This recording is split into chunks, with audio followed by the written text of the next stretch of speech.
Alrighty, hey guys, it's MadameWario, and welcome back to the last encore portion of Minigame Coaster. This is Post, and this is World 7. Jesus Christ, I can't believe I actually did this for you. And I can't believe how it turned out either. So, let's get started with Honeycomb Havoc.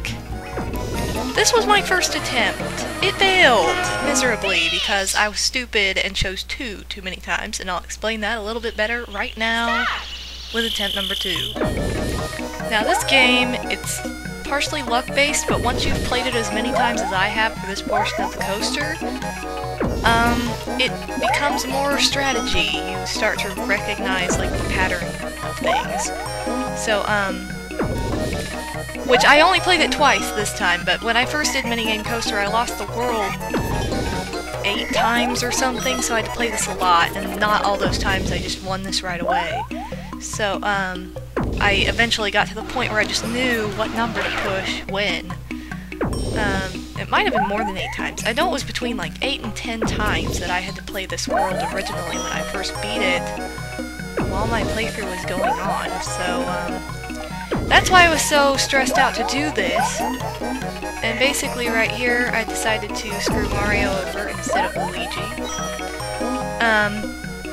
Now note, with this, I'll be showing all my attempts, just either the fail...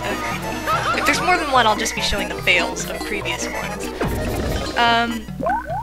So, you know, when you see an attempt and the game starts from the beginning, that usually means I won.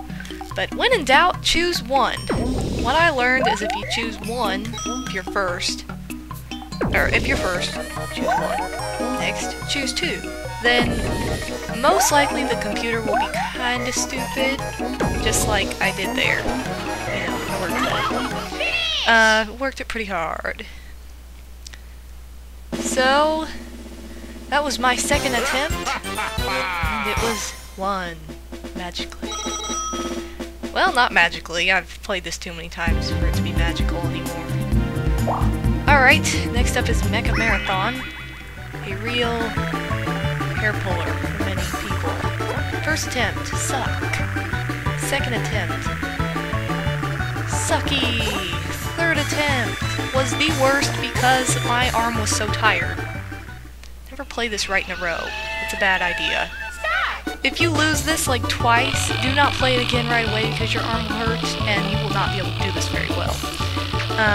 Luckily, I got this on my 4th attempt.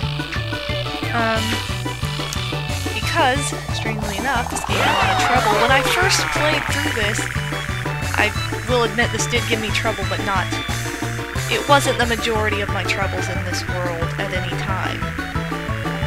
It was always the games after this, because like this is the first button mashing game in the world, and that's what makes World 7 so difficult, is there are so many button mashing games in your hand and your arm gets so tired that you can't even do it anymore by the end, and you need to. Which I've worked up some strategies with, playing this so many times, so you know, that one isn't really much of a problem since it's towards the beginning. Now this, Abandoned Ship. Definitely kind of luck-based, and I lost the first time. What I would recommend doing with this, same with Skateboard Scamper. Just press A, like, not incredibly fast at the beginning. Like, don't even try that hard. I mean, try hard enough where you're actually climbing and moving and not right above the water. But then at the end, just like be still, like right here. That's exactly what I did. I just kind of relaxed the whole time, and I was like, oh my god, and I panicked and pressed the button as fast as I could. So, yeah, that will also keep your arm from getting tired right at the end when you need to use it most. But back to what I was saying, that's why a lot of people hate this world. It's a button mashing world, it hurts physically, and it can hurt mentally. And this is the kill-all. This is the one that gave me the most trouble and was the reason I could not beat Minigame Coaster for the longest time. So yes, here it is. And note, you only have to play World 7, 8, and 9 if you're on hard mode of the Minigame Coaster. So, you know, it's not like this was a world I played all the time, just beating Minigame Coaster. So the trick with this is I kind of just push on the corner. I kind of just push on the corner of the A button. Because you have to really lightly push it. You don't need to like jam it into the controller, because if you do, you will jump too high and not fast enough and you will fail. And also, do not watch any of the other players in this, because they will never last through the entire thing. Never. They won't. They will always fail. Somewhere around 40, 35. And you have to clear the rope 50 times. Or, yeah, Peach lost it at 30, so... That sounded dirty. And that rhymed, unintentionally. And I can't believe it! Look at that! First attempt. Ladies and gentlemen, that is a miracle. That minigame went from giving me the most trouble to giving me the least trouble in this entire world. So, oh my god. A lot of people get stuck on that one though, so I guess just take my advice that I've gathered from other people. Oh, Skateboard Scamper Attempt 1, I failed because I did something stupid. Which I'll explain what. This game really isn't that hard. It's kind of the same thing as Abandoned Ship. Just like kind of push the B button as fast as you need to not get swallowed by the ghost, and jump up all the hills. I didn't jump up any of the hills when I played this the first time.